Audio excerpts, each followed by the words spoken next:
Hello and welcome to Global Order. My name is Ishan Dhar. The world continues to find itself in tumult, as in recent times we've had the US extraction of the Venezuelan president, Nicolas Maduro, followed by the US continuing to challenge Denmark's sovereignty in Greenland, and even more recently, violent protests in Iran, which purportedly may threaten to overthrow the regime. What does this mean for global stability? What does this mean for India's strategic autonomy? Joining me today to answer these pertinent questions is a very special guest. Mr. Abhijit Iyer-Mitra is a senior fellow at the Institute of Peace and Conflict Studies. His analysis is astute. Please do stay tuned for what is going to be a fascinating conversation.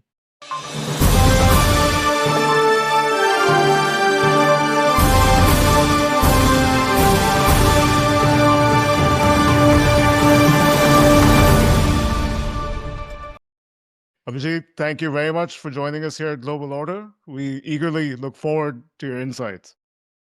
Thank you so much, Ishan. I'm sure you're going to get abused for this, but yeah, no worries. If you're up for it, I'm up for it.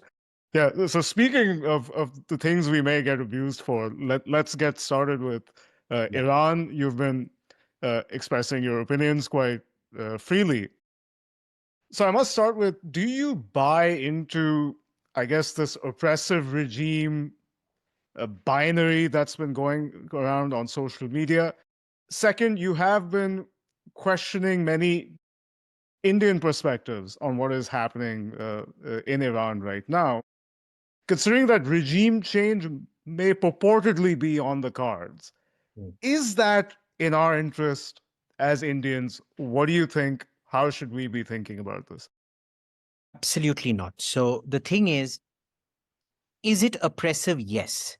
My first visit, I've been to Iran some 7, 8 times now. I don't count the number of times when I go regularly to a country, but uh, I think the first time I was there was either 84 or 85 when the War of the Cities was happening, which was Scuds, a Scud Right. missile from Baghdad coming into Tehran and Tehran going on Baghdad and things.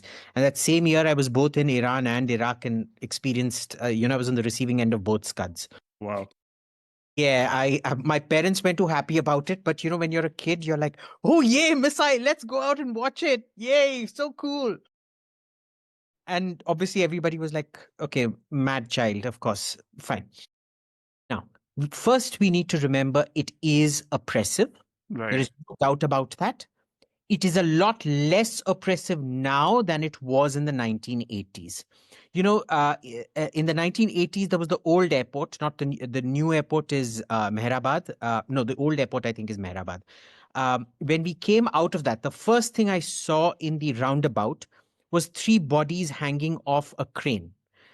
Because what they used to do was, normally the long drop method, which is the more humane method of hanging, it it cracks your spine. The fall cracks your spine and you're dead even before the brain can process it. As death penalties go, it's quite humane. The problem out here was they would slowly lift the crane. So, you would strangle to death essentially. And when you're strangling like that, you tend to poop yourself, piss yourself, and things like that. So you lose even in death, you're losing any dignity. Right. This is not that Iran. All right, we need to remember Khomeini's time is not Khamenei's time, and it is not the 2020s. That said, it is still an extraordinarily oppressive regime. Okay. Which is kind of par for the Middle East. Let's not pretend that Jolani and people like that. I mean, Jolani was till 3 days back, Jolani himself was carrying out purges in Syria. Right. When Ursula von der Leyen was shaking hands with him, there was an attack on a Kurdish village and on a Shia village nearby. Right. So, what leave aside the moral duplicity of it. The question is, do you have a right to regime change? And the UN Charter clearly does not allow you that regime change, because what has happened is Western countries have created this doctrine of R2P, a responsibility to protect. Now, it was actually our Petrol Minister Hardeep Puri who very clearly categorized what R2P should be. There are 5 pillars of R2P. which is, trying diplomatic intervention, trying aid and assistance. The fifth pillar is intervention. And now the West interpreted it as all five are simultaneous. He said, no, they are not simultaneous. They are sequential. When one fails, you go in for one and two. When one and two fail, you go in for one, two, and three. When all of those fail, and fifth, which is intervention, happens only when all other four have failed. That is when you go in for it. And since then, remember, nobody invokes R2P.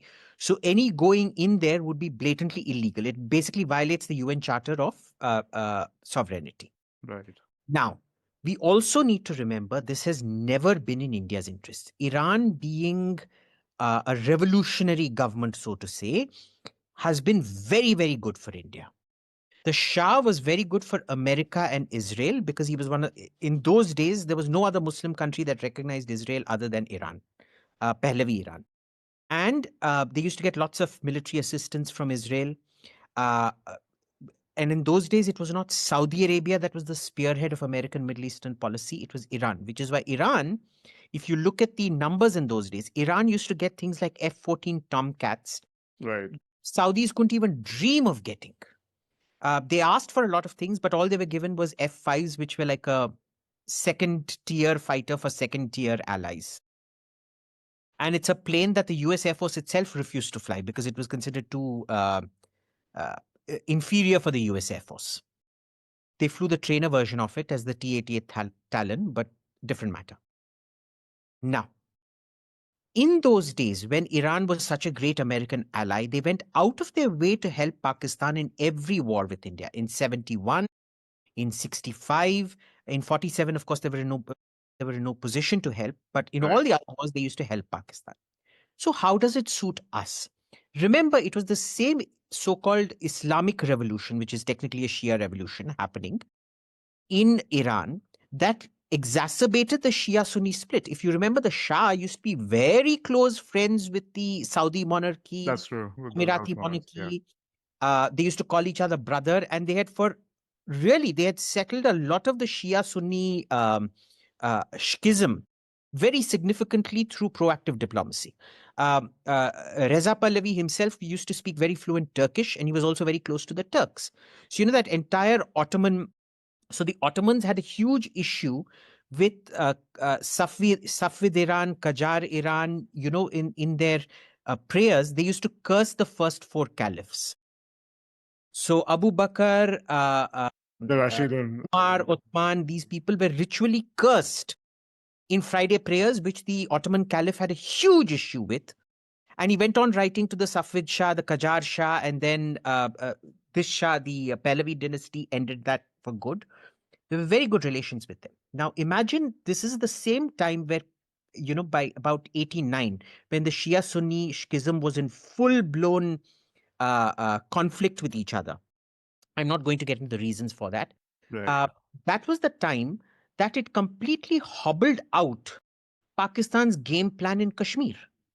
Right? Because what ended up happening was after the Pandits were kicked out of Kashmir, the Shias were viewed as mukhbirs, which is to say informers of the Indian state. And it's true to a large extent because there was, in the entire Kashmir insurgency, there's only been one Shia militant who's ever been killed. Just one. Right? So 30% of Pakistan being Shia, it drove a deep wedge in Pakistan itself. You've seen the bombing of Shia mosques and the killing of Shias and things like that in Pakistan. Right. Ahmadis' persecution started long back. But this weakened Pakistan in a way. It certainly weakened their campaign in Kashmir. If the Shias had turned against you in Kashmir, would you have controlled the situation? Yes. Would it have been much tougher? Yes. Yeah. It's also given us a route to, play our games in Afghanistan. So it is in our interest to have a denuclearized, contained, isolated Iran. A globalized Iran that is friends with everybody and integrated into the global system is not good for us. It may be very good for the Iranian people, but it's not good for us. And honestly, I don't give a flying F about the Iranian people. I'm only concerned about India's foreign policy interests. Now, this being the case, I can totally understand Israelis and Americans supporting this regime change Yeah. attempt. I don't get why Indians would support it. You're literally shooting yourself in the foot. Why? I mean, why? Why would you do this? And the only comeback is, oh, look, Khamenei tweeted all these horrible things about us. He was the only guy to tweet about things in Kashmir. He tweeted, he did not do anything. I would much rather and this is something Israel understands very well. They've got all these leaders who will secretly do amazing deals with the Israelis, while in public they'll say the nastiest things about the Israelis. Kissinger in his book talks about how, King Hussein of Jordan essentially was seeking Israeli help to bomb his enemies during Black September, which the Israelis agreed to, all the while in public saying, protocols of the elders of Zion, look at that Golda Meir, she's got a big Jewish nose, evil lady, drinking blood of Christian or Muslim martyr child in his case, all those anti-Semitic tropes, while the Israelis were getting ready to bomb King Hussein's enemies. So, this is the thing about diplomatic maturity. Thankfully, our government understands this. The Indian public sphere, I think, less so. And looking at the prospects of regime change, it almost looks like every couple of years there's some kind of public outburst in Iran, which is then brutally suppressed, and life goes on. The U.S. and everybody makes statements. The so-called Crown Prince Reza Pahlavi jumps out of the woodwork in D.C., extols the Iranian public to overthrow their oppressor. Nothing happens. He goes back into the woodwork. Is this business as usual, or do you think there's something different this time, given the context we find ourselves in with President Trump and recent interventions all over the place? So less said about Reza Pahlavi, the better. Like the fellow's Farsi itself has an accent to it. Like, in India, nobody is going to take a politician who says, "Main tumhara Raja hai, mere ko vote kare, main tumhara Raja fir se banenge." If you talk with an accent like that, you're going to get laughed out of every election in India, right? Right, Um, Reza Pahlavi is a joke. He has no government experience. He's a socialite who lives in Los Angeles, also known as Tehrangeles or Teheranopolis, depending on your point of view. right, Uh, he's best suited to, making polo and kebab and not. I don't doubt his cooking skills. I very much doubt his. He's the Ahmad Chalabi of Iran. Ahmad Chalabi was this complete fraud who had a list of failed businesses. He's the one who convinced George Bush to go into Iraq. And look what a mess that turned out to be. So right. Reza Pahlavi is the Ahmad Chalabi of Iran. So let's get that out of the way. Now, in Iran, there are two kinds of protests. The first is protests that happen every time an election is lost by a so-called reformist moderate candidate. Now, when Mousavi, President Mousavi, was considered a reformist. You know who the justice minister who ordered the hangings when the first time I landed up in Tehran in the 80s was? It was Mousavi. Mousavi was the executioner of Khomeini. Wow. So I'm sitting there going, dude, like, do you have any idea who you're calling a reformist out here? They're all crooks. Every one of them is a cold calculating crook because the system is such. It is a pre-selection system where all the reformists are weeded out. So the only differentiation you have is presidential candidates who say the hangings must continue, and the reformist candidate is someone who says maybe not 500 hangings, maybe 499 hangings. So that's a reformist in the Iranian context. They've all been like this. They've all been like this. There is no such thing as a truly reformist Iranian presidential candidate. The system doesn't allow you to nominate them. So there are those kind of protests. There are spontaneous protests like the Mahsa Amini protests that happen, which is restricted to urban areas. Remember, Tehran, Isfahan, these are Mashhad. These are very, very highly modernized, urbanized cities. Mashhad is a bit of a mix. You also have lots of conservatism and Right. modernism. In fact, it was the stronghold of the Iranian left before the revolution. Shiraz and Qum are extremely conservative. Qum is literally a sea of black ladies. Black ladies, or even the men wear black robes because they're all Right. one feature or the other. So it's the so one shade of these presidential loss protests are the so-called reformist protests. The second tier has happened only twice. One is right now, the other was in, I think, 2011 or 2013-14. I forget when. Every time Iran goes through severe economic crisis, because the prices become unaffordable. Iran does a lot of trade. It imports a lot of its foodstuff from the Gulf and things like that. So when prices go up, and this was sparked very specifically by a devaluation of the Iranian rial. Because of the hardships created. Now, those are actually dangerous to the government.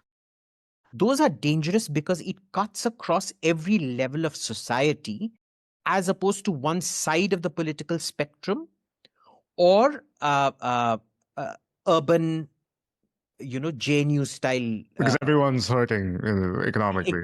Exactly. Yeah. Now, we also need to remember that the Ayatollahcracy is it's democratized dictatorship. And when I say that, what do I mean? It's everybody is a check on everybody else. The Guardian Council controls the Ayatollah, who controls the Assembly of Expert, who controls Parliament, etc., etc. So it's a very controlling system. But in every street, there would be a muezzin or mullah who acts as a mukhbir, an informer of the government. He will keep notes on you. So if you ever want to contest for presidential elections, they'll start keeping notes on you from the time you're 20. Are you going out to government-sponsored protests? Are you sufficiently religious? Are you coming and praying 5 times? I mean, they can't tell if you're praying 5 times a day, but are you coming every Friday to pray at the Friday? Because Friday is an obligation, it's congregation. Right. Are you doing that? Are you generally pro-government? Are you showing any reformist tendencies? So, it's exactly the way Mamata Banerjee operates these clubs, which the communists also used to do, clubs in Kolkata, which were essentially social control and spying mechanisms. And the thing is, these people are nasty people. I've met a lot of them. They're actually, if you have family disputes and things like that, you'll take it to your local mullah.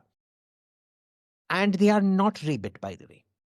They are not rabid. They tend to favor women in terms of divorce and property settlement and things like that, and so on and so forth. So there are, of course, madcaps everywhere. Not everybody is sane.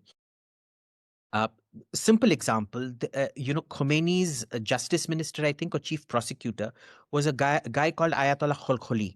Kholkholi, basically, his name was something else, but it sounded like Kholkholi. Right. Kholkholi means mad. And the thing was, he used to sentence, if you went to his court, you were sentenced to death. Okay. His daughter turned out to be a lesbian rights activist with purple dyed hair. These things exist. They exist in Iran. I mean, she's not in Iran, of course. She's outside. But as long as you're not involved in politics, there is a lot of leeway in terms of cultural life and things like that. Right? It's never what the New York Times and Washington Post tell you. You need to remember that there is a world in which the New York Times and Washington Post exist. And then there is the rest of the universe in which the remaining 99% of the world exists. So these two kind of protests, we're looking at the second kind of protest, which is very dangerous for the government, which is why they've come out much quicker, suppressed it much, much faster with much greater force. And post these Israeli strikes in Iran, and of course, since the proxy network has also been largely decimated across the Middle East, largely in the form of Hezbollah and Hamas, we don't hear about the IRGC so much anymore. Are they being underestimated as Yeah. as a force? Because we keep confusing foreign policy with domestic policy. Correct. Just because your foreign policy reach has been curtailed doesn't mean your domestic policy reach has been curtailed. A simple example being Iraq. They all thought in 1990, after the blow they delivered him after Operation Desert Storm, Saddam Hussein, they all thought the government would just collapse. Far from it, it became much more brutal. It crushed the Kurdish rebellion, it crushed the Shia rebellion in the south. And that is why no-fly zones had to be imposed on both northern Iraq and southern Iraq so that he wouldn't use the air force. And he still, just using ground troops, managed to crush both the Kurds and the Shia in the south. It required another invasion because all their regime change plans, starving and killing little children through sanctions and things like that, uh, concocting weapons of mass destruction and things like that, none of it worked. The regime just did not collapse. We constantly underestimate the power of brutality, and this regime can be very, very brutal when it needs to be brutal. Yeah, survival is the Survival is everything. These are predicated on survival. So the foreign policy might fail, but domestic control does not fail, especially when you've built a democratized network of oppression, which is the mullah in every street. So, anybody thinking that they are organically going to go and seize power, not happening. Unless there is external intervention, that is not happening. Now, we have two examples of external intervention. The first being Libya, where purely through an air operation, NATO was able to effect regime change. But this is when you had a civil war in progress. Here, there is no civil war. There is no armed insurrection happening against the government. Correct. We need to remember this. This is a civil uprising, not a civil war. The second issue with all of this is the IRGC, we need to understand, Iran has an army, a navy, and an air force. It has an IRGC, a separate IRGC army, an IRGC navy, and an IRGC air force, which are meant to keep control over the army, navy, and the air force. Right. Because remember, in the 1980s, the air force, the military was the biggest reservoir of pro-royalist sentiment. And I think they attempted a coup as well, the Air Force. They tried. I mean, Yeah. there were plans, but the purging of the officer corps kind of Prevented that from going anywhere. prevented that from happening.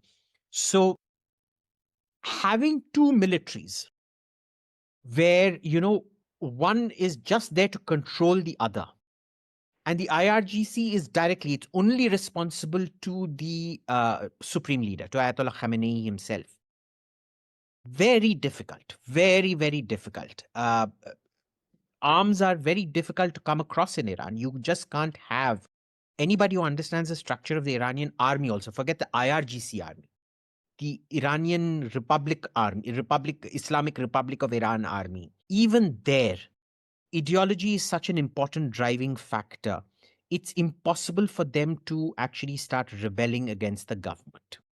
Now, in all of this, the third argument that is given is, oh, look at all the persecuted minorities. Look at the Azeris. Look at the Mazandaranis and things like that. Reza Pahlavi, the Pahlavi family.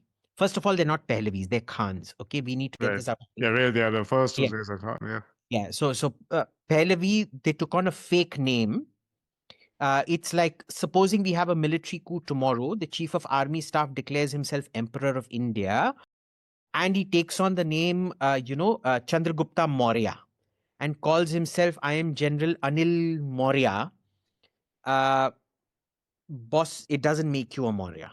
Pahlavi was the name of the, I forget, the Arsasid dynasty. It was one of the post-Achaemenid dynasties of Iran. They retook that name to, to give themselves more legitimacy, I suppose. The fellow was a janitor's son. Literally, he was assigned to menial tasks. He was he himself became a cavalry officer, and suddenly he himself was a Mazandaran. And the moment he took charge, the first thing he did was to crack down on all kinds of Mazandarani sentiments. He crushed down the Gilakis, he crushed everyone. Khamenei is an Azeri. He's a pure Azeri. With the founder Pahlavi, at least his wife, his mother, was Iranian from Fars. Fars being not F-A-R-C, F-A-R-S, Yeah, Parsa, the province Parsa from which right, Persia the name comes. right. So minority father and uh, m- majority wife. In Ayatollah Khamenei's case, he's pure Azeri, both mother and father. So what ethnic sentiment are you talking about? Uh, so there's a whole load of bogus rubbish that's put out here. What It's about Khuzestani Arabs these days? I mean, do we hear yeah, anything about them? those are two important things. So if you look at Iran, if you look at a map of Iran, the two southern provinces, extreme east and extreme west, they are Sunni majority. Right. One is Baloch, the one near Pakistan. The one near Kuwait and Iraq is Khuzestani Arab. And both on account of being Sunni and on account of being Balochi and Arab, they tend to be separatist, but these are not very serious insurgencies. They are sporadic insurgencies. I would say the insurgency in Pakistani Balochistan is and has always been much, much more serious than anything in Persian Balochistan. Right. And again, you look at the Khuzestani demands, they are mostly because of Shia oppression. They're not really this thing It's not against an ethnic it. Yeah, yeah. It's not conflict. It's more a yeah, sectarian thing. Okay. exactly. It's more of a sectarian thing. So again, don't buy all this rubbish that you hear. And when you look at even the American interventions that have been happening recently under President Trump, we'll of course get into Venezuela in detail. But it does seem like he's being quite cautious about not getting trapped into another forever war. So it might be, just extracting Maduro, but the regime is still very much intact. Decided to just bomb terrorists in Nigeria on Christmas and so forth. So this does not suggest that, contrary to the statements that are being made, that the U.S. really is invested in regime change. Now, of course, I'm not sure if they expected that during the Israel-Iran conflict. I mean, Israel named the Operation Rising Lion, which is, of course, uh, emblematic, is referring to the Shir Khurshid, the lion, the imperial lion and sun emblem. Do you think the U.S. and Israel are on different pages when it comes to Iran? It does seem that Israel is more bullish about regime change, and the U.S. I'm not quite so sure. Look, when you talk to Israelis in private, uh, they're very hard nosed. Again, we need to separate public posture from private analyses. That said, Rising Lion, uh, this is something you see in the West. We're bombing you because we love you. It's wife basher logic. I beat up my wife because I love her so much. Right. Uh, uh, they did it with Iraq as well. You remember that Sikh lady, Madeleine Albright's very famous statement when she was asked about 250,000 Iraqi children dead. She's like, I bet you I care more about them than Saddam Hussein does. This is the kind of sick depravity and perversion that they get away with. But the Israelis at least don't make these sick jokes like Madeleine Albright. Thank God she's dead and she died a horrible death. She deserved it too. Good riddance to her. I hope she's rotting in hell. But the Israelis don't make sick jokes like that. Uh, that said, they're not above sarcasm. Now, the Israelis will push a certain line because they want a threshold to be breached where America then comes and does something serious. Again, I think the Americans, even under Trump, are extremely realistic. In fact, Trump is a bit too realistic for everybody's, he says the quiet parts out loud. That's true. Yeah. Otherwise, he's no different from Biden or Obama, just much more honest. And he's hated for his honesty. Honest people are always hated. Now, we need to remember Iran is half the size of India. It's 1.6 million square kilometers.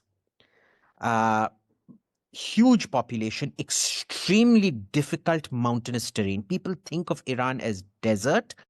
It is mostly a high altitude plateau and some of the highest mountains, not as high as the Himalayas, but certainly in West Asia. Right. The highest mountains are in Iran. If you've ever transited through Europe via Emirates or Qatar or Etihad, flying over Iran, you will mostly see a whole load of very high, rugged plateau. It is not easy. If the Americans feel that they can effect regime change simply by taking out Ayatollah Khamenei, the high command, and the Israelis showed that they literally use psychological tactics to get 40 Iranian Air Force generals together and then bombed the congregation. They went on putting out, bulletins showing they knew exactly where Khamenei was and reminding him his life had been spared only because they don't believe in leadership targeting, at least not of a peer state. Um, they're happy to target the leadership of non-state organizations or sub-state organizations. If the Americans believe that, they will do that. I don't put it past them to actually, at some point, try to take out Khamenei and Pezeshkian or anyone like that, but actual intervention that affects change on the ground. Because imagine you take out Pezeshkian, you take out the cabinet, you take out Khamenei. How much of the IRGC leadership are you going to take out in a coherent way so that where is the opposition to take over government? The last thing you want is for Iran to become a failed state like Afghanistan, because that is what yielded 9/11. Remember, it was just after the Taliban had taken charge that all these weird organizations had found a foothold out there and they executed the 9/11 bombings. Right? Vacuum doesn't suit anybody, not even the Israelis or Americans. Again, this is Trump we're talking about. He might do anything. I mean, if you had told me a year back that America would annex Greenland, I would be laughing you off. Skeptical. But right now, I'm having a good laugh. I don't know if you've seen, I've started an organization called IFAG, which is Indians for an American Greenland. And we're supporting the expulsion of Danish colonial occupation of the Inuit, of the free Inuit people who have been genocided by white colonizers. And we support the American liberation of Greenland and the annexation of Greenland into a secular democratic state, unlike the Christian fascist state that Denmark is. Remember, Denmark surrendered to Germany without a fight. 16 Danes died.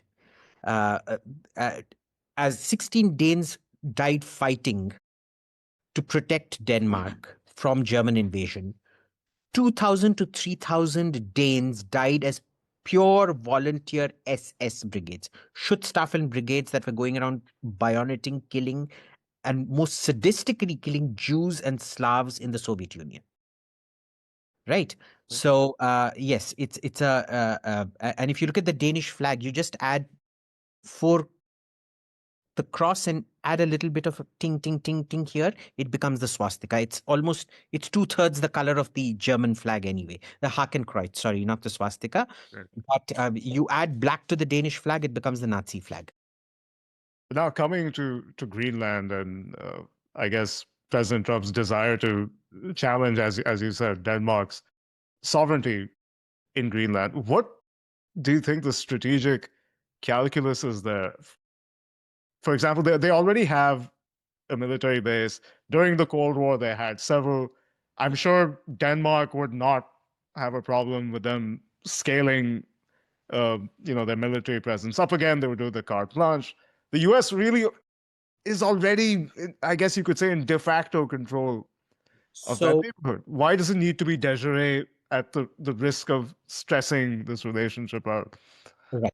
I think in many ways this has been brought on by the Danes trying to checkmate and the Europeans trying to checkmate Trump's pressure tactics on Ukraine.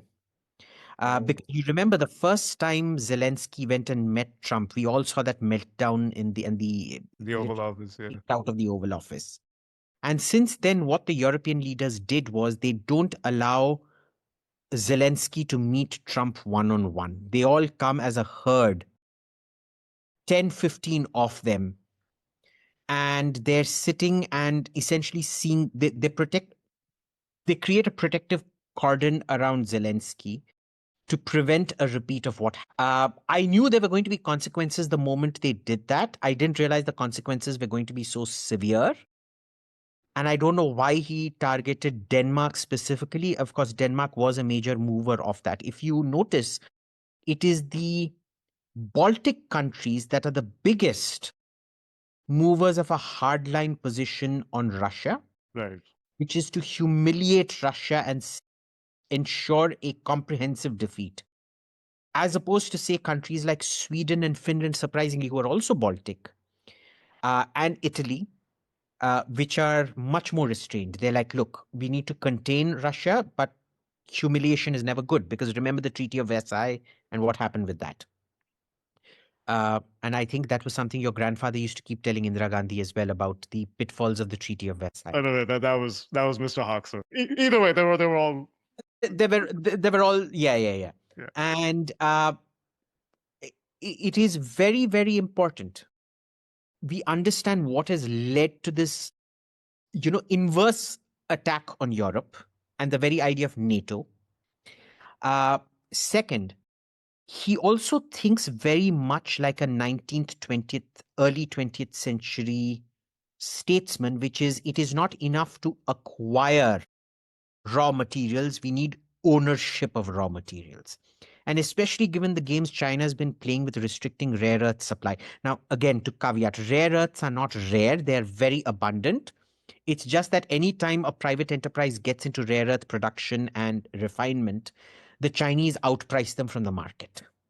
But of course, he's decided rare earths are rare and he wants control of those Greenland rare earths.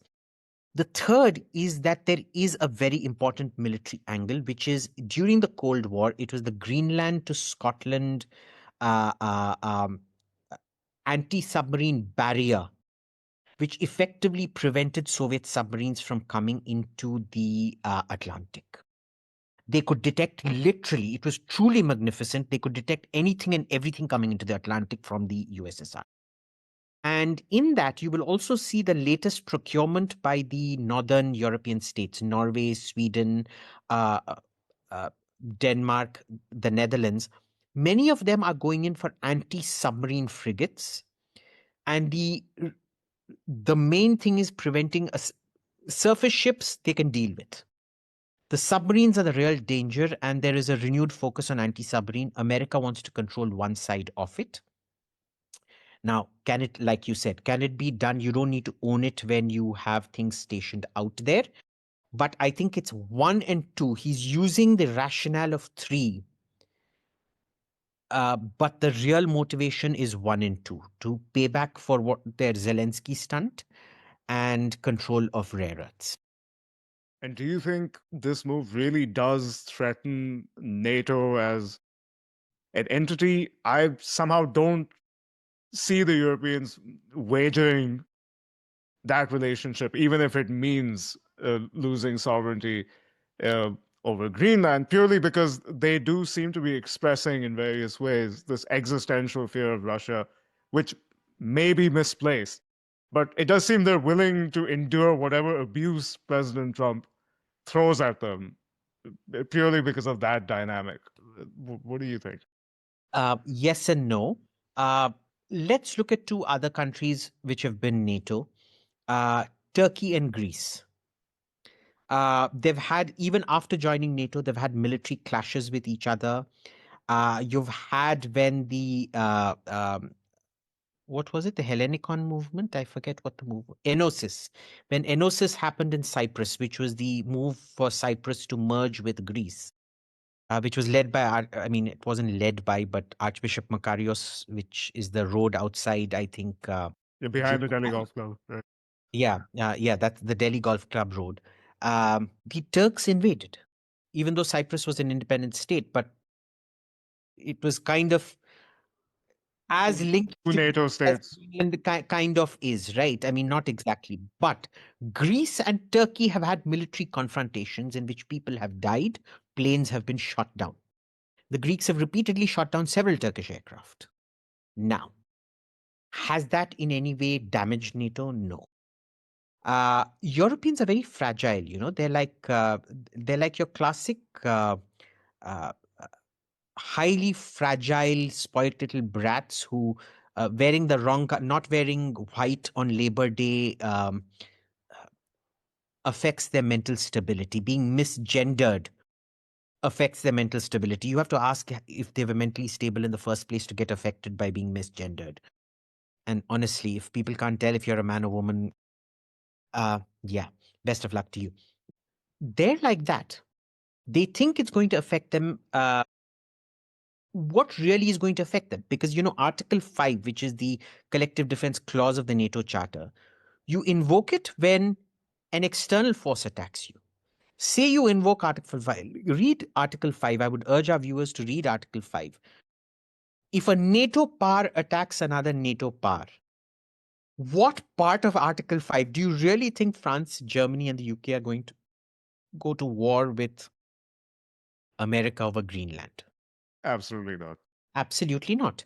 So Trump can do pretty much what he wants, and there's diddly squat that Europe can do about it. Uh, Now remember, a lot of what I've said has a lot of sarcasm and irony in it. Yeah. Just in case viewers don't get that, because I think my sarcasm is a bit hard to pick up. The same way I support the Taliban, I support Iran, because I claim the Taliban are secular progressive feminists. And I claim Iran is a highly kind, benevolent, secular feminist state, because without any sarcasm, Europe wants you to believe that Jolani is a moderate. So, in the Western worldview, if Jolani is a moderate, for me, Iran, Khamenei, and uh, the Taliban are secular feminists. Uh, just getting that out of the way. Right. So, again, with Denmark, um, if Europe you play stupid games, you win stupid prizes. Denmark and the rest of Europe played stupid games. They tried very hard to push Trump into a course of action he didn't want. They're paying the price for it. Best of luck. Yeah, that seems to be the case. Do you believe, though, that their current positioning against Russia, given the way the Ukraine war is going, are there fears which seem to be existential in nature? Do you believe these to be misplaced? I do. Um, and it's really quite fake in terms of the existentialism. Every country believes that they have. Pakistan will keep telling you there's an existential Right. threat. The Chinese will tell you that Taiwan existing is an existential threat to the idea of China or whatever. Right. Europe will not openly admit that it has a sphere of influence, but the fact is it does have a sphere of influence. So, for example, no Russian interests will be accommodated in or allowed to be accommodated in Kosovo, Bosnia, or Serbia. They work very hard to destroy those influences, even though Ukraine was the Ukraine economy was completely integrated with the Russian economy. And the whole deal which brought about the annexation of Crimea, the Maidan, this thing, was about breaking those linkages. So it was Right. basically bringing one sphere of influence into another sphere of influence. They don't say it out loud, but this isn't existential. They will always claim it as existential. Uh, I think the Americans know it is not existential. The problem with Europe is there's such a highly propagandized population. If you notice in America, to be American is to not trust the government. The same in Italy. In Italy, all my Italian friends take great pleasure in irritating cops, torturing as in doing smart aleck things in front of them and running away and things.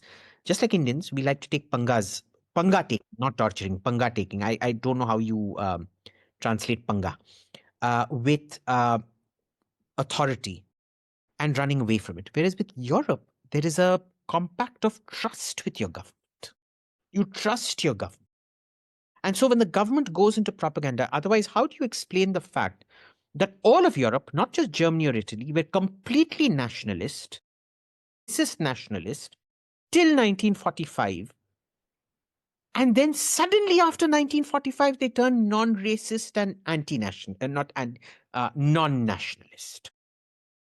Right, a complete 180. Complete 180. And then by the 1980s, they turn complete internationalist. Explain to me how this mental gymnastics work. Do you actually believe that somebody mentally can go from being a racist nationalist till 1945 and 1 to 2 years later take a diametrically opposite view?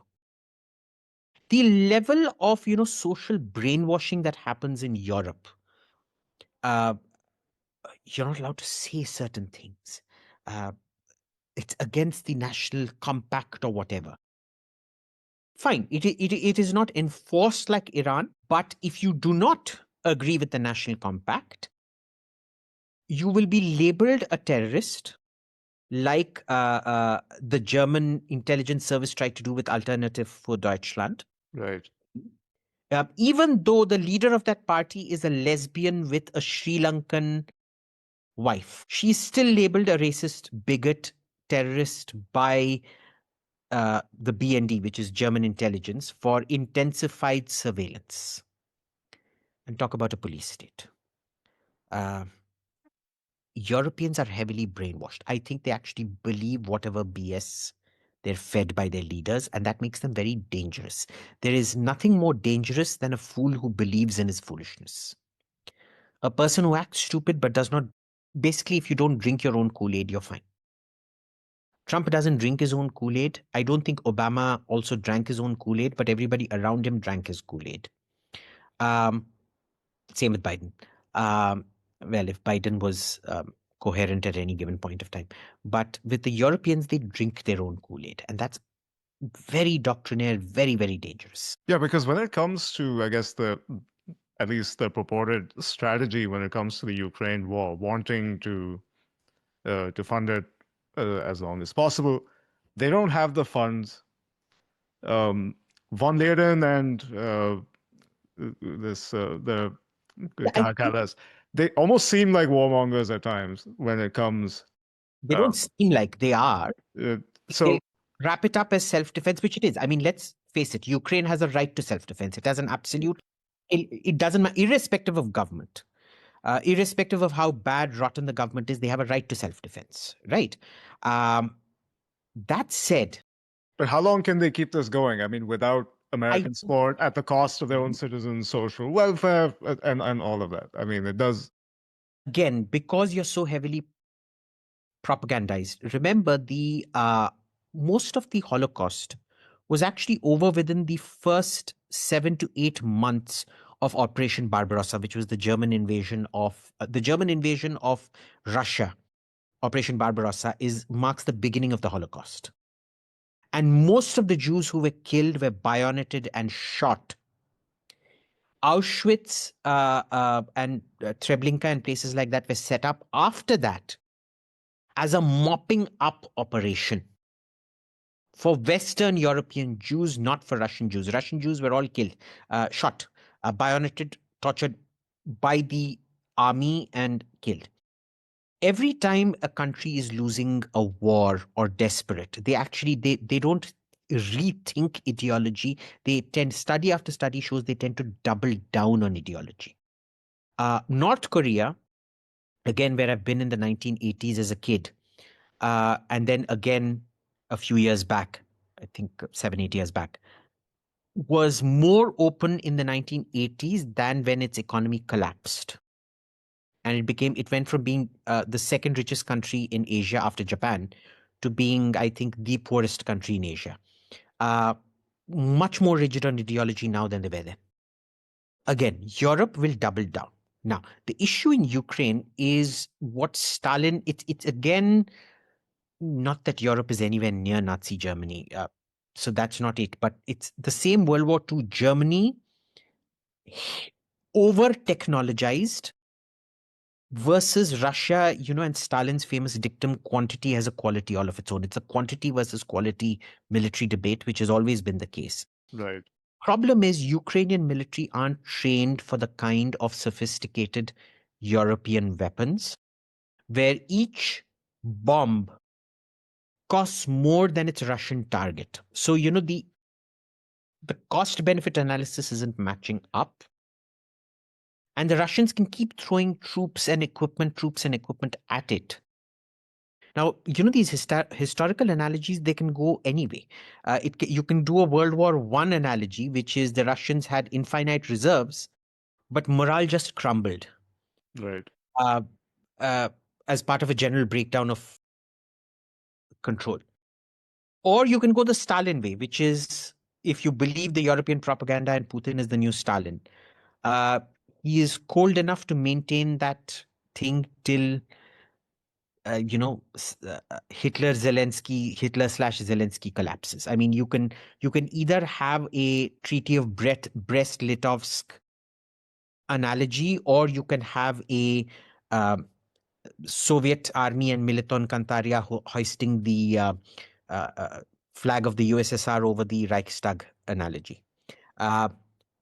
But right now, it seems to me that European military aid is not suited to a Ukrainian war. And in a war of attrition, especially a very expensive war of attrition, the cheaper side ends up winning. These European weapons are very good when they're used for short, quick wars. Prolonged war, I would still say I will bet 80-20 that Russia's going to win. Would you hazard a guess as to the timeline, or is that still, it could take as long as? I would think if this annexation of Greenland goes through, political will in Europe will collapse very rapidly. Very, very rapidly. And I think in many ways that is what That's Trump, what his objective might be, to it may very well be, force this deal through. because remember the ping pong diplomacy and Kissinger and Nixon's outreach to China was preceded by an abandonment of Taiwan. Taiwan was not, say, the sacrificial lamb, but it was certainly abandoned. It may require doing a reverse Nixon might involve the abandonment of Europe, which is technically very good for India, because India's foreign policy for the last, I think, 200-300 years has been that ever since the British conquered us and we got some kind of a continental outlook, has been that no power can monopolize, or power block can monopolize Asia. So for us, we've always been trying to break up Russia and China. I know. And if Trump does that for us, yes. And that actually brings me to another question. Breakup of Russia and China, I guess, being very, very good for us, because then there's no one entity, I guess, dominating Eurasia or the Eurasian landmass, I guess. And can you imagine Russia's resources feeding China's manufacturing? It is not something we should have ever allowed. In fact, I know for a fact, for the last 15-20 years, we went on telling America and Europe, you are deliberately pushing Russia into China's arms. Stop it, stop it, stop it, stop it. And they would go on saying, no, no, no, no. The Russians are very, Putin is an Occidentalist. He doesn't see an Asian future. You don't have to see an Asian future when the cost-benefit analysis is such that you have no option but an Asian future. So, we went on telling them this. You can't humiliate Russia the way you did in Kosovo. You can't humiliate them the way you did in, Libya. What you tried to do in Syria, what you tried to do with the missile shield. The Russians proposed a joint anti-ballistic missile system, and the Americans said, no, we're not doing it. We're withdrawing from the ABM treaty, and we're not going to do a joint system because we're not giving you any control over it. At which point the Russians are going to think, well, you're technically then doing it to intercept our missiles, not just Iranian missiles or Syrian missiles or North Korean missiles, right? Because if you look at it, the easiest way to intercept an Iranian missile or a North Korean missile on its way to America, or an Iranian missile on its way to Europe or America, is to set it up in the Caucasus or the Russian Far East. Yeah, that would be the best place to intercept them. It's the best place to do, because, re-entry intercept is very, very difficult, because you're already flying at Mach 20, 25, depending on the range of the missile. Whereas boost phase is when you're really struggling to climb the mountain, so to say. Much easier to do when you're gaining speed than when you've already achieved terminal velocity, which is the fastest point. Russians made all those technical arguments. Remember, in the Munich Security Conference, Putin said, I think it was 2001 or 2 or whenever, Putin said, we want to join NATO. They said, no, no, no, no, no, we don't want you in NATO. What are you meant to? All the messages. I hear what Europe is saying now, but Europe has zero credibility. And this isn't a Russian saying this is an Indian saying this, because you talk to any of our diplomats, they won't say this in public, but every single Indian diplomat in private will tell you that Europe played dirty, America played dirty, and everybody knew the game was to contain Russia, destroy Russia if possible. And when you look at what we call a strategic autonomy, do you see us being pushed into a corner where we would have to choose a side, or do you think we will actually be able to maintain it through this, I guess, tumult that's coming our way? You have the likes of Jeffrey Sachs going around and saying, India should exit the Quad, India should not trust the Americans, BRICS is the solution to all of our problems with China, and so forth. How would you I see think the Jeffrey situation? Sachs and Mearsheimer have gone. I think they've taken their preferences a bit too far, even in the face of contrary evidence. But remember, just because they're very wrong about what Israel achieved, remember, Mearsheimer went on saying Israel lost the war with Iran. Israel's not going to be not going to be able to do anything to Iran's ring of fire around Israel, and etc. etc. Abhi dekho, I mean, look at the situation now and look at the situation then. Everybody gets it wrong, horribly wrong at times. This isn't a science; this is an art. That said, where have the fundamentals changed for us to leave the Quad? Remember, our biggest enemy, we'll never say it in public, is China. We need, American, British, Japanese, Korean, Australian military power in sync with our power to contain China, because we are not the kind of industrial power that China is. And we know long wars only favor industrial powers, whether we like it or not. Yeah.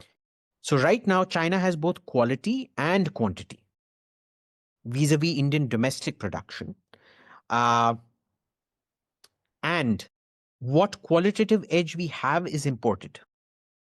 So you need that lifeline to the West. You can't exit Quad. You simply can't. It is, for a realist, I'm amazed at how unrealistic that take is. And remember, we could maintain non-alignment. When we were a dirt poor country, we were living ship to mouth. We depended on America for shipments of grain. Remember, Lal Bahadur Shastri asked people to have only one meal a day or something like that. Our per capita income was what, $300-400 per capita. We had the kind of abject poverty and infant mortality, which you don't see. I mean, the poverty I saw as a kid, you don't see that in India anymore. You're much younger, like you're half my age, but people don't remember the kind of poverty you saw in India. So if India could maintain non-alignment in those days, Under very trying yeah. circumstances, and to be fair, a badly implemented policy of non-alignment that was far too loud, petulant, and self-virtuous, as opposed to now where it is much more professionally managed. It is not loud, and we're in a much, much better economic state. Why does anybody think we won't be able to maintain that right? Our job is to worry about Indians and stay out of other people's fights and business. And we practice what we preach. Remember, our thing was Ukraine. We told the Europeans off the record. I remember this because all the track twos we did with the Europeans, track 1.5s, we would tell them, you are provoking Russia. It's pointless. You may not think of it as an alliance, but there are enough of your statements that we can dig up, which show that EU membership is essentially a backdoor to NATO, and the Russians understand that only too well. We haven't done the same vis-a-vis China. We haven't joined any alliance vis-a-vis China. which is why the Quad is a very loose, it is not a formal alliance. We don't do alliances, as you've said We don't do alliances. before. We actually practice what we preach because we don't want to get involved in other people's headaches. We don't want to bring foreign conflicts home. Very good policy. We're able to maintain it now. I really respect Professor Sachs and Professor Mearsheimer, but thank you. We'll keep our own You're advice. getting a little too theoretical in the deliberations. Now, I know you've dealt with this in other places, but it's worth going into it here with America's extraction of Nicolas Maduro. You've had people who are concerned there is regime change possible in India, so on and so forth. Perhaps they're also looking at what's happening in our neighborhood. You've said absolutely not. Before we close up, why would that not be the case here? It's obvious, but perhaps it needs reiteration. So, first, we're too big a country. Yeah. Right. It's also to be fair, Venezuela was also a big country. Before this, the only similar examples had been, America doing this to Manuel Noriega, yeah, in Panama. They tried doing it to General Raul Cedras in Haiti when Jean-Bertrand Aristide got couped. But then Raul Cedras surrendered and, there was a peaceful transition and things like that. The Soviets didn't exactly do that. They invaded. There was the invasion of Hungary and the invasion of Czechoslovakia. Dubček was thrown in jail. Imre Nagy in Hungary was executed. But he had fled to the Yugoslav embassy. He was extradited. He was first taken to Romania and then he was brought back to Hungary. He was tried by the Hungarian people and executed. As opposed to Noriega and